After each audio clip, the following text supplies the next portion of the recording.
Guys, जहां एक और कोरोना के डर के चलते हम लोग घर बैठ गए, हमारा धंधा पानी सब बंद हो गया। अब कहीं जाके हम लोग एक नॉर्मल लाइफ जीने की कोशिश कर रहे हैं, लेकिन वो भी बहुत इत्मीनान से।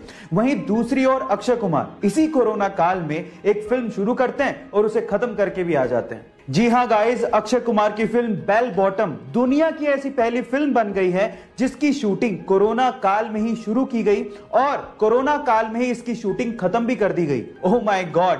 और इसके लिए अक्षय कुमार ने पूरी टीम को धन्यवाद कहा है। गाइस, है ना अमेजिंग फैक्ट। गाइस, आजकल के युवा ज्यादातर प्रॉब्लम्स पे ध्यान देते हैं, लेकिन कुछ युवा ऐसे हैं जो कि प्रॉब्लम के सॉल्यूशन पे भी ध्यान देते हैं और उसी से वो नाम कर जाते हैं। जैसे कि झांसी की 16 साल की कल्याणी, वो अभी सिर्फ 12वीं क्लास में है और इतनी छोटी सी उम्र में उन्होंने एक एसी बनाया है जिसकी कीमत सुन के आप लोगों के होश फाख्ता हो जाएंगे। गाइस, उस एसी की कीमत है मात्र 1800 रुपए। जी हां, आप ठीक सुन रहे, 1800 रुपए। अब आप लोग कहेंगे तो इलेक्ट्रिसिटी का बिल बहुत आता होगा, लेकिन ऐसा भी नहीं है। वो सोलर एनर्जी से चलता है, इसलिए इलेक्ट्रिसिटी के बिल की कोई प्रॉब्लम ही नहीं है। और इसी एसी के मॉडल को आईआईटी दिल्ली ने नेशनल लेवल मॉडल कंपटीशन में सेलेक्ट किया है और ये देखने के बाद जापानीज गवर्नमेंट ने कल्याणी को वहां पर एक सेमिनार के लिए भी इनवाइट किया है। गाइस, है ना ये गर्व की बात।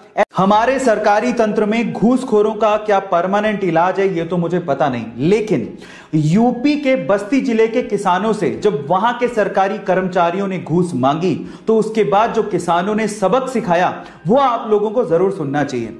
एक्चुअली वहां के सरकारी कर्मचारियों ने किसानों से घूस मांगा तो उसके बदले में किसानों ने एक बोरा लिया और उसमें 40 सांपों को भरा और उसके बाद वही बोरा सरकारी कर्मचारियों के ऑफिस में छोड़ दिया और बाहर से ताला लगा दिया। आई थिंक इस इंसिडेंट के बाद सरकारी कर्मचारियों को अकल तो आ ही गई होगी। गाइस, इस इंसिडेंट पे आपको क्या कहना है चैट सेक्शन में जरूर लिखिएगा। आपके प्यार की हद कितनी है? आंसर देने से पहले कहानी जरूर सुन लेना।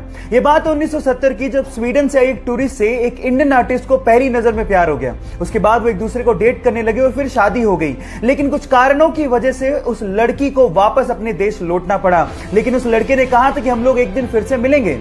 इतने पैसे नहीं थे कि वो लड़का फ्लाइट ले सकता, इसलिए साल भर बाद उसने अपना सब कुछ बेच के 60 रुपए में एक साइकिल खरीदी और 500 रुपए लेके दीवाना निकल पड़ा दिल्ली से अपने प्यार से मिलने। और 4 महीने की मशक्कत के बाद, कोई टेक्नोलॉजी ना होने के बावजूद भी वो स्वीडन पहुंच गया। इतना शिद्दत वाला प्यार देखकर लड़की के माँ बाप ने लड़के और लड़की की फिर से स्वीडन में शादी करवा दी। है ना जुनूनी बात? आपके प्यार में कितना जुनून है चैट सेक्शन में लिखने मत भूलिएगा। सुबह होते ही झोला लेके वो घर से बाहर निकल जाते हैं, पर अपने काम के लिए नहीं, बल्कि उस काम के लिए जिससे दूसरे की जान को बचाया जा सके।